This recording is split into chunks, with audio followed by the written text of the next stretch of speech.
Hey everyone, welcome to a Friday solo episode of the Above the Business podcast where we help people to get above the business, become the architect of their business, and have a business blueprint. So, in today's episode, I want to talk about make it simple, make it a system, then scale. Look, I mean, everybody in business, whether it's a business consultant, a business thought leader, talks about scaling. But before you try to grow fast, there really is an important order in order to do so, an order of operations, so to speak. And look, I don't think that make it simple, make it a system, then scale is just some sort of a cool saying. I think it's the one of the best ways to be able to grow, let alone scale your business, so that we're scaling simplicity and scaling systems. We're not scaling complexity and we're not trying to scale you. It's really important. So, first of all, let's talk about, as I just mentioned, the difference between growth and scale, or the difference between growing and scale. I think that growing means your business gets bigger each year at a steady pace. Scaling means your business gets much bigger, much faster. So here's a specific example to give some of you, like myself, that needs kind of some numbers around this. If your business grows 26% year over year, it will be twice as big in 3 years. Just do the math. Whatever your revenue it was in 2024, if you multiply that times 1.26 or 26% growth 3 years in a row, it will be double. It doesn't matter if you're starting at 200,000, it'll be 400,000. It doesn't matter if you're starting at 2 million, it'll be 4 million in 3 years. It's just the way the math works. And sometimes whenever you share that with people, they don't realize like they could actually double their company in 3 years by just growing 26% year over year compounded. But if it grows at 42% or more each year, I believe you're scaling because at 42% compounded growth, you'll double a company in 2 years. Much bigger, much faster. So scaling, look, sounds great, but it's really honestly not where you begin to start. I think many business owners chase this idea of scaling way too early, and this is admittedly where in 2024 we did the 2-day MBA. One of our guest speakers was Dan Martell, and the theme of that two-day event was scale or scale able. How do we become scale able? Well, the reason I think that business owners try to scale too early is that that business can get really messy, they can waste money, and then they simply get burned out in an effort to try to scale before they have simplified. So, step number one is you have to be able to make it simple, easy to say, hard to do. I mean, I think this begins to you have to start kind of cleaning up every part of your business. How does your team work? Getting rid of jobs that nobody needs and making sure everyone knows exactly what it is that they own and what they do.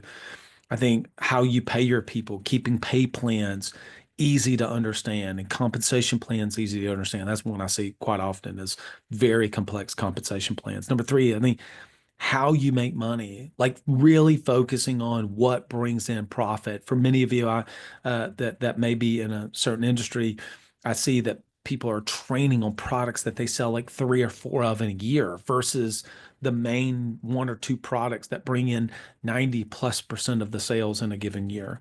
I think another one would be how you give customers what it is they want. So how to make it as easy as possible to do business with you, your goals, like what is it that you really want, being very clear and transparent and written down about what it is that you want, how you find and sell customers, making your messaging and your steps easy for people to be able to follow. That's one of the things that we're definitely working on within Blueprint is to make things simple. Simple grows big fancy fails. Simple scales, fancy fails. You've heard that one. But making things simple is not easy enough by itself. It's not just about make it simple, then go scale it. Could work, but the next best step is one that's in between there, and that is to make it a system. How we make it simple first, then we make it a system. A system ultimately becomes a set of steps that you can repeat over and over. So, how you sell, how you find customers, checklist and tools, we call those systems and processes. Having those documented so everybody follows what it is that needs to be done. So, step number one, make things simple. How can we make this simple? Step number two, how can we systematize this? And then the step number three, now we can go about trying to scale this business. But I think if you try to add fuel to a business and you try to step on the gas with your marketing efforts before we simplified it, you're just going to add so much complexity into the business. And quite frankly, you're going to stress yourself out. I mean, the number of times I've seen, I just was on the phone yesterday with a business owner that he shared with me openly. He said, yeah, I hired five people at once. I said, five people at once all together? And this is somebody that had not successfully onboarded two people at one time. Now, if you have somebody like a David Peterson that has builds people within cohorts, and he's obviously, built a way to be able to do that and scale onboarding of new team members, that makes sense. Okay. But he's built the capacity to do that. Whereas this person hasn't, has even had trouble kind of onboarding one person. That's not to be derogatory. It's just facts, let alone bringing on two or three or four. Why don't we just do five at one time? How do you think that played out? Not very well. As a matter of fact, almost all of them have already left. That is certainly smashing around a lot of Rolexes. I think it's also important to realize that things can get messy. Even though that you try to say, I want to make it simple, make it a system, then scale, just think about the business is no different than, the junk drawer that you have in your kitchen. You clean out the junk drawer, or you clean out the console in your truck, and it's all organized. You throw away 90% of the stuff that's in there, receipts from, a Dick's Sporting Goods shopping spree, something like that. You bought some coffees, throw the receipt in there. And then you go through and you clean it out for 30 minutes or so. Well, guess what happens 2 months later? It's back to being messy again. And that's the way business is. So it is a constant thing that you're always, how do we make this simple? How do we make this a system? Now, how do we scale? So, as an example, every time I do a coaching session with a private client, we have a fairly elaborate system that we follow to make sure that we send out the recap. We let them know about their next session that they're going to have, that we, put all of our coaching notes in certain places, etc. Well, um, before we even try to make it a system, we need to try to simplify some things. And so my EA came with some suggestions and said, you know what, I think this is a little redundant. What if we cut this out? But what if we added this to make this part of it a lot more simple? I was like, I love that.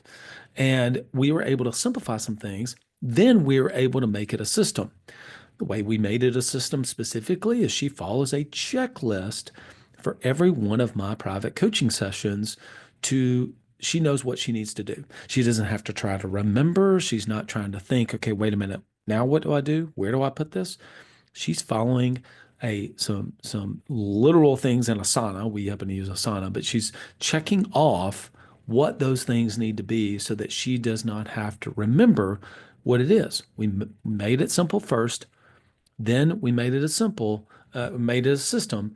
Now you can begin to go and scale, start doing more of those coaching sessions as an example. So make it simple, make it a system, and then scale. Obviously, it's easy. It sounds easy, but here's where the application of this comes into play. It's a mental model. It's something that before we start anything now, in the back of my mind, and even not even the back of my mind, I will now verbalize this to the team. How do we make this simple? How do we make it a system? And then how do we scale? As a matter of fact, as this podcast is going to drop on Friday, September the 12th, we are just about 2 weeks away from our quarterly that we ran. And we would love for you to be able to register. If you go to blueprintos.com/assets, you'll see the ability to register for the quarterly. You'll see the link in there to be able to go to it, come to it. It'll be totally free. We'll look back on Q3. We'll plan for Q4. And even as we are going through some of the jam sessions for that, whether it's the workbook for it, whether it's the slide deck, whether it's just our outcomes, whatever it is, there's been discussions. How do we make this simple? How can we make sure that we turn this into a system? And now how can we go about and scale? But I think it has to be in that order. So anytime you are about to embark uh, on a new project, maybe on onboarding a team member, really great mental model to think, how do we make this simple? How do we make it a system? And how do we scale? The three S's. Hope this served you well. Love to see you at the quarterly, totally free event, blueprintos.com/assets, blueprintos.com/assets. I look forward to helping you to be able to plan your best quarter of the year, Q4 2025. I look forward to seeing you there. All right, everyone. See you next week. Lead well and go be great. Hey, if you like videos like this, click below. We'd love to have your support. Like and subscribe so we can begin to grow this channel. We have big plans going into 2026 to do more things specifically for our audience on YouTube. Would love if you would like and subscribe and maybe even share this with one other person.